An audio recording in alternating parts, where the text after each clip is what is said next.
The thing about medicine in the 1880s that most people misunderstand is this. The doctors were often more dangerous than the diseases they claimed to treat.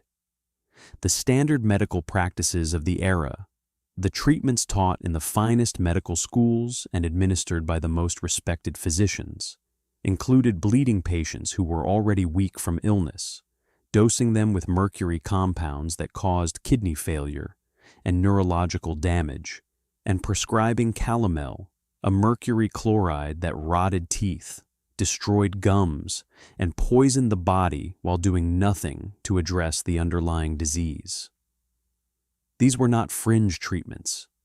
These were mainstream medicine, practiced by educated men who genuinely believed they were helping their patients, who watched their patients die, and concluded that the disease must have been too advanced, rather than acknowledging that their treatments were accelerating the death they claimed to prevent. The mortality rate for patients treated by licensed physicians in the 1880s was, for many conditions, significantly higher than the mortality rate for patients who received no treatment at all. The body, left alone, could often fight off infections that medical intervention only worsened. The immune system, unhampered by bloodletting and mercury poisoning, could mount defenses that heroic medicine systematically destroyed. The patients who survived were often those lucky enough to be too poor to afford a doctor, or those stubborn enough to refuse treatment, or those isolated enough that no physician could reach them before their bodies healed themselves. Folk medicine existed alongside this official medical establishment, practiced by herbalists and midwives and healers who had learned from their mothers and grandmothers, who used plants and preparations that had been refined over centuries of observation, who knew what worked even if they could not explain why it worked in the scientific terminology that physicians demanded. These folk practitioners were dismissed as quacks, as superstitious peasants, as dangerous charlatans who threatened public health with their unscientific remedies.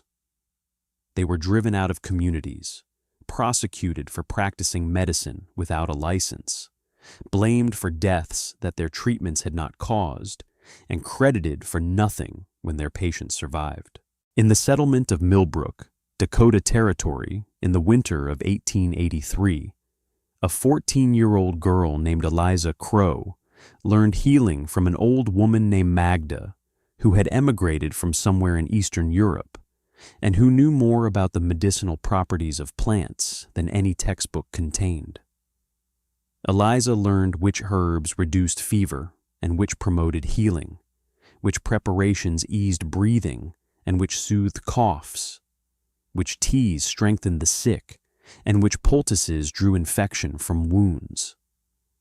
She learned because she had a gift for it, an intuitive understanding of plants and their properties that Magda recognized and nurtured, a connection to the healing arts that seemed almost supernatural, but was simply the combination of natural talent and careful teaching. When 3 children in Milbrook developed scarlet fever in the autumn of 1883, Eliza made the tea that old Magda had taught her, the combination of elderflower and yarrow and boneset that reduced fever and supported the body's fight against infection. She gave the tea to the sick children because their parents asked her to, because old Magda was too frail to make the journey, because the only doctor within 100 miles was Dr. Horace Vickery, who charged more than any of the families could afford and whose treatments, they had heard, were harsh and often fatal. 2 of the children recovered. 1 did not. The child who died, a 5-year-old boy named Thomas Whitmore, was the son of the settlement's most prominent family. His mother, driven mad with grief, needed someone to blame. And Dr. Vickery, who had arrived too late to save the boy, but not too late to examine the body, provided her with a target. "The girl has been giving these children poison," Vickery announced, holding up the jar of herbal tea that Eliza had prepared. "This is not medicine. This is witchcraft. She has spread sickness through this community with her folk remedies, and this child has paid the price for her ignorance." The accusation was absurd. Eliza had not spread the scarlet fever. The fever had been spreading through the region for weeks before she gave anyone any tea. The two children who had recovered had been sicker than Thomas Whitmore when she began treating them, and their recovery suggested that her remedies had helped rather than harmed. But grief does not care about logic, and a grieving mother with social standing carries more weight than an orphan girl with no family to defend her. The trial, if it could be called that, lasted less than an hour. Dr. Vickery testified that Eliza's remedies were dangerous folk medicine that had no basis in scientific practice. Mrs. Whitmore testified that her son had been healthy until Eliza's tea made him sick, which was a lie, but a lie that no one challenged. Old Magda, who could have defended Eliza's treatments, was too ill to attend and would die that winter, taking her knowledge with her except for what she had already passed to Eliza. The verdict was exile. The settlement had no jail, no facility for holding criminals, and no appetite for the expense of sending a 14-year-old girl to the territorial authorities. Exile was the solution that cost nothing and satisfied everyone except the exile herself. Eliza was driven beyond the settlement boundaries on a cold November morning and forbidden to return under penalty of imprisonment. She was 14 years old, alone, in the Dakota Territory with winter coming, accused of killing a child she had tried to save. If you want to understand how an exiled child transformed a cave into a medicine sanctuary, learned to heal in isolation, and saved 40 people from an epidemic that the doctor who exiled her could not cure, subscribe to this channel and tell me in the comments where you are watching from.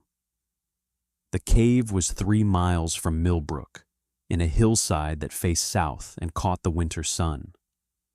Eliza found it on the 3rd day of her exile, when she was nearly frozen and had given up hope of surviving another night in the open.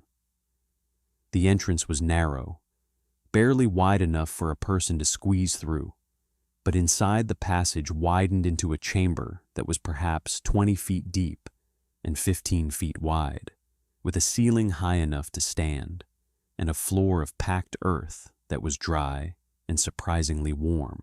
The temperature inside the cave was approximately 55 degrees, the constant temperature of the earth at that depth, warm enough to survive even when the world outside dropped to 40 below. Eliza made the cave her home because she had no other choice. She gathered firewood before the snow made foraging impossible. She collected the herbs she knew, the ones that grew late into autumn and could still be found if you knew where to look, dried them over her small fire, stored them in containers she made from birch bark and clay. She trapped rabbits for food and fur, tanned the hides with techniques she had learned from watching trappers pass through Milbrook, sewed the furs into a coat that kept her warm when she had to venture outside. She survived the first winter by refusing to die.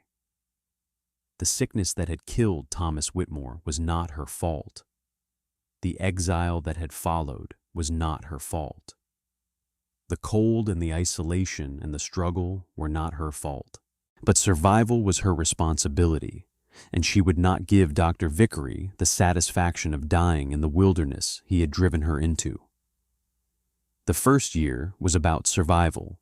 The second year was about expansion. Eliza widened her cave, digging deeper into the hillside with tools she had made and traded for, creating additional chambers that served different purposes. One chamber became her pharmacy, lined with shelves that held hundreds of jars and bundles of herbs that she had collected, dried, and prepared according to old Magda's teachings. One chamber became her treatment room, arranged with pallets where patients could rest if patients ever came, which she did not expect but prepared for anyway. One chamber became a steam room, a space where she could boil water infused with eucalyptus and pine and other respiratory remedies, where the warm, moist air could ease breathing in ways that cold, dry air could not.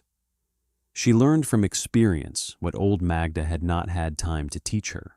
She experimented with preparations, testing them on herself when she fell ill with minor ailments, noting what worked and what did not, refining her knowledge through the slow process of trial and observation.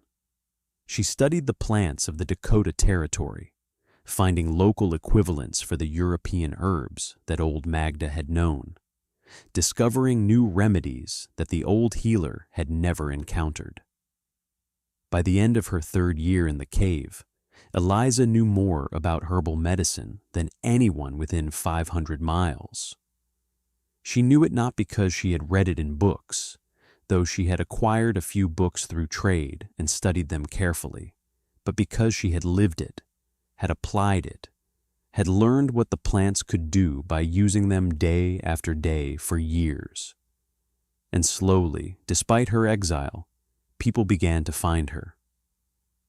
The first patient arrived in the winter of her 3rd year, a trapper named Samuel Reese, who had fallen through ice and developed pneumonia that was killing him by inches, had heard from other trappers that there was a healer in the hills, a young woman who lived in a cave and knew medicines that worked when nothing else did. He had crawled to her door because he was dying and had nothing to lose, and she had taken him in because refusing would have made her no better than the settlement that had refused her. Eliza treated him with steam infused with eucalyptus and thyme, with teas of elderflower and ginger, with broths that maintained his strength while his body fought the infection. She kept him warm in her cave where the temperature never dropped below 55 degrees, where the moist air soothed his lungs instead of irritating them, where the environment itself was part of the treatment. He survived. He spread the word. More patients came. Not many at first, just those desperate enough to seek out a healer who lived in a cave, who had been exiled for supposedly spreading sickness, who practiced the folk medicine that licensed physicians condemned. They came with wounds that would not heal, with coughs that would not stop, with fevers that doctors had failed to break. They came because they had tried everything else, because the doctor had given up on them, because death was certain if they did nothing, and Eliza's cave offered at least a chance. Most of them survived.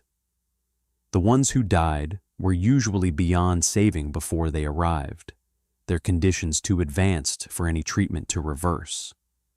But the ones who could be saved, Eliza saved, with remedies that cost nothing except knowledge, and with care that asked nothing in return except that the healed carry the word to others who needed healing.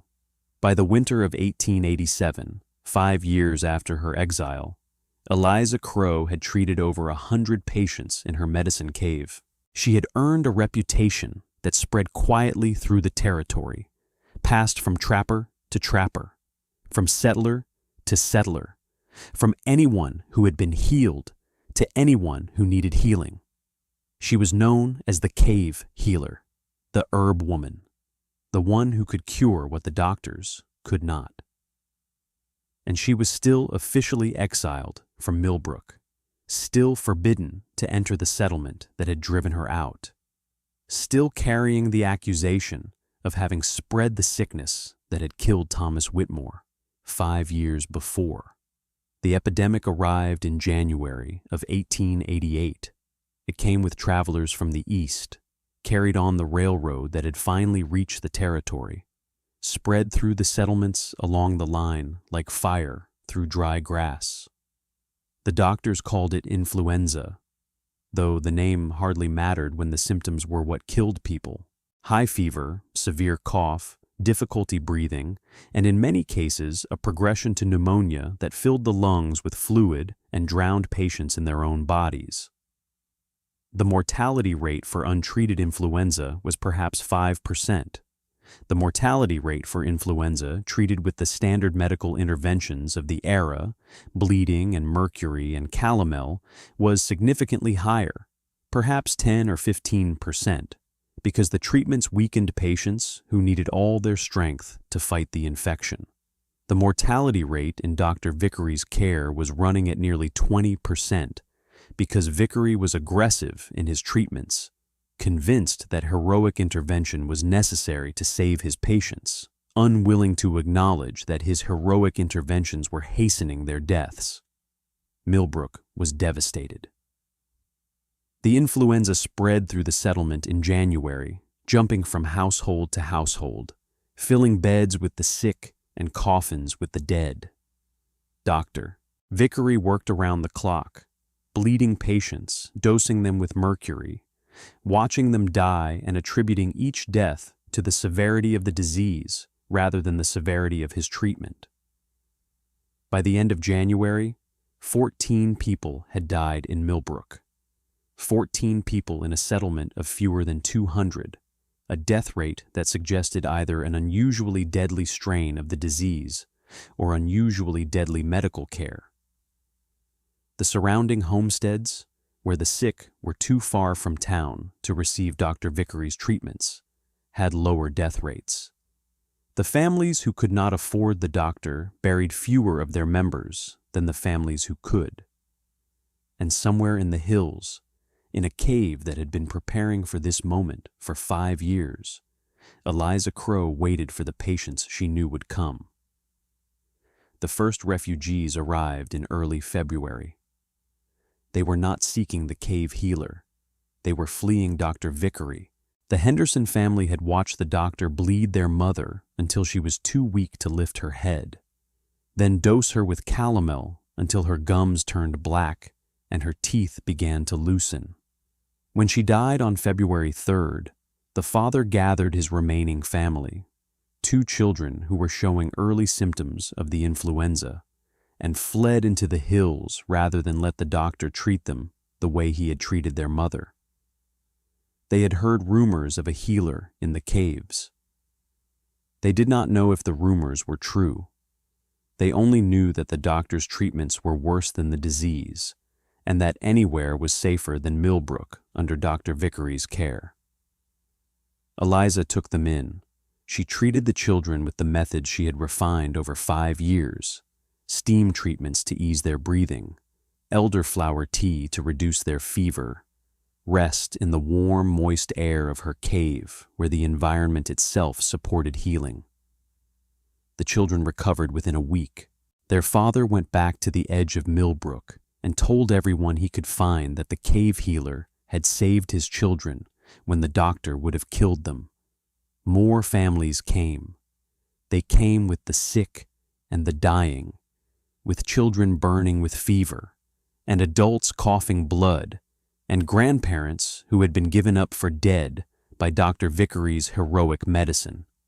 They came because the alternative was death, because the doctor had failed them, because the exiled girl with her folk remedies offered hope when science offered only mercury and bleeding and an accelerating slide toward the grave. Eliza's cave filled with patients, the chambers she had dug over 5 years, the treatment room and the steam room and the pharmacy with its hundreds of preparations, all of them were put to use as the epidemic that was killing Milbrook found a different kind of response in the hills. She worked without rest, moving from patient to patient, administering treatments, monitoring conditions, adjusting her approach based on what each sick person needed. She deputized the healthy family members as assistants, teaching them to prepare teas and maintain steam and care for their loved ones while she moved on to the next patient who needed her attention. The results were dramatic. Of the first 20 patients who arrived at Eliza's cave, 19 survived. Of the next 20, 18 survived. The death rate in her care was perhaps 5%, the natural mortality rate of the disease when the body was supported rather than attacked, when the treatments helped the immune system rather than destroying it. In Milbrook, under Dr. Vickery's care, people continued to die at 4 times that rate. Word spread. The families who had fled to the cave told other families. The other families told their neighbors. By mid-February, the flow of patients had reversed entirely. People were no longer fleeing Milbrook for the hills. People in the hills were refusing to go to Milbrook, refusing Dr. Vickery's treatments, insisting that if they got sick, they would go to the cave healer rather than subject themselves to bleeding and mercury. Dr. Vickery's practice collapsed, not because the epidemic ended, but because his patients stopped coming. The ones who could travel went to Eliza's cave.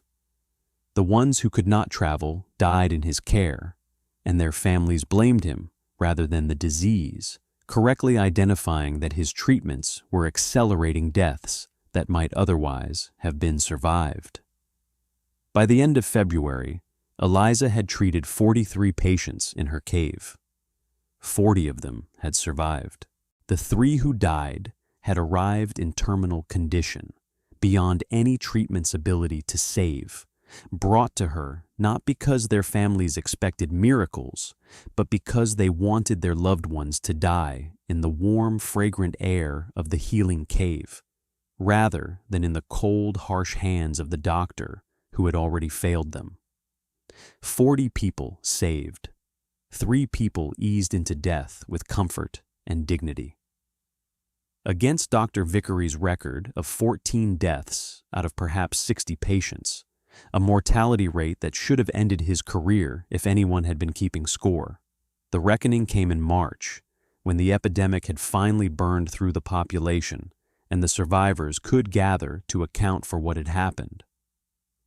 The meeting was held in Milbrook, in the church where Eliza had been condemned 5 years earlier, and this time Eliza was invited to attend, the exile order having been quietly forgotten by a community that owed her 40 lives.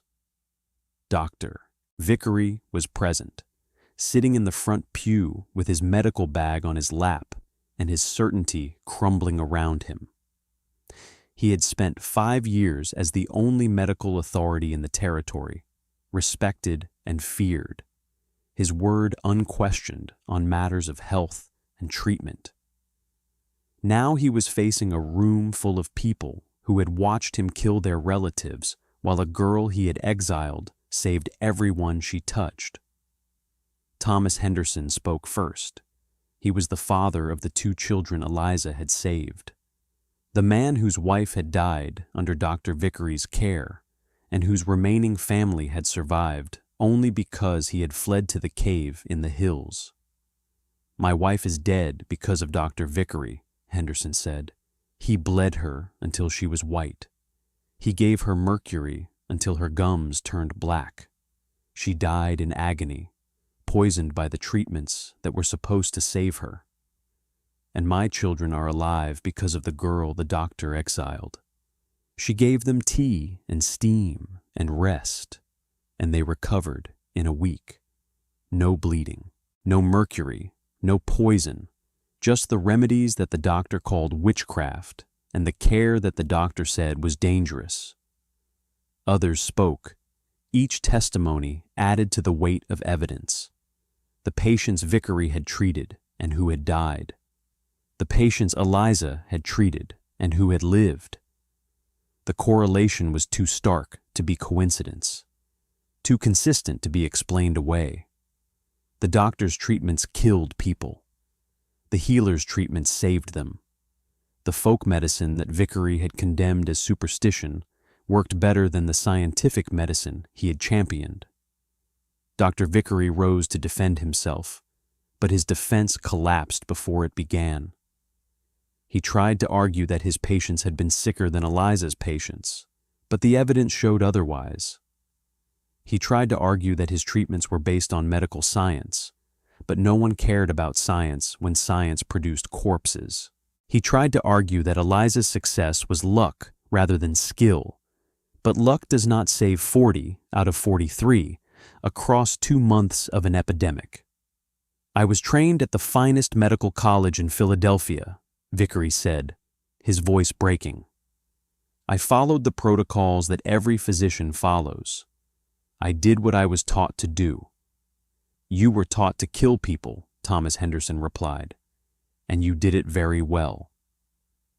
Eliza spoke last. She had not planned to speak, had not wanted the attention, had come only because refusing would have seemed like cowardice. But the room was looking at her, the people she had saved, and the people she had not been able to save, and the doctor who had tried to destroy her, and she understood that something needed to be said. "Old Magda taught me what she knew," Eliza said. She came from a place where people had been healing with plants for 1,000 years, where the knowledge was passed from mother to daughter, where they learned what worked by watching what worked, and what did not work by watching people die. That knowledge is not magic. It is not witchcraft. It is observation accumulated over centuries, refined by trial and error, tested by the only measure that matters. Did the patient live or die? She looked at Dr. Vickery. "You exiled me for spreading sickness." "I did not spread sickness. I tried to cure it, the same way I have tried to cure it for 5 years in my cave while you practiced your scientific medicine in Milbrook. The difference between us is simple. Your science kills people. My folk medicine saves them. You can call my remedies superstition if you want. I will call them effective. And I will let the 40 people I saved speak for which of us is right." The exile order was formally rescinded that afternoon. Dr. Vickery left the territory within the week, his practice destroyed, his reputation ruined, his confidence in his medical training shattered by the evidence of 40 people who had survived treatments that his textbook said could not work. He would never practice medicine again. The phrase cave medicine entered the vocabulary of the Dakota Territory and spread across the frontier. It meant folk remedies that worked when official medicine failed, healing practices that prioritized supporting the body rather than attacking it, the wisdom of observation over the arrogance of theory. It was spoken with respect, as if the speaker understood something about humility that could only be learned through watching patients die under one kind of care and live under another. Eliza Crowe never returned to Milbrook permanently. She maintained her cave in the hills, expanding it over the years into a complex that could handle dozens of patients at once, training assistants who learned her methods and carried them to other communities, building a legacy of healing that would outlast her own life by generations. She married a trapper who had been one of her early patients, had 3 children who all survived to adulthood in an era when child mortality was common, and died in her sleep in the winter of 1934 at the age of 65. Above the entrance to her medicine cave, carved in letters that she added in the year after the epidemic, is an inscription that visitors still read today when they visit the site that the Dakota Historical Society maintains as a monument to frontier healing. The inscription reads, "They called it witchcraft. It was wisdom." The doctor who had exiled her, who had watched his patients die while insisting that his scientific methods were superior to folk superstition, he understood exactly what those words meant. And if you learned something from this story about herbal medicine and steam treatment and the knowledge that saved 40 lives when official medicine would have killed them, subscribe to this channel, because we have more stories about the forgotten healing that kept people alive before modern medicine made everyone forget what the old ways knew. The herbs are still there, growing wild in the hills. The steam still rises from boiling water. The body still heals itself when it is supported rather than attacked. The only question is whether we are humble enough to remember what Eliza never forgot.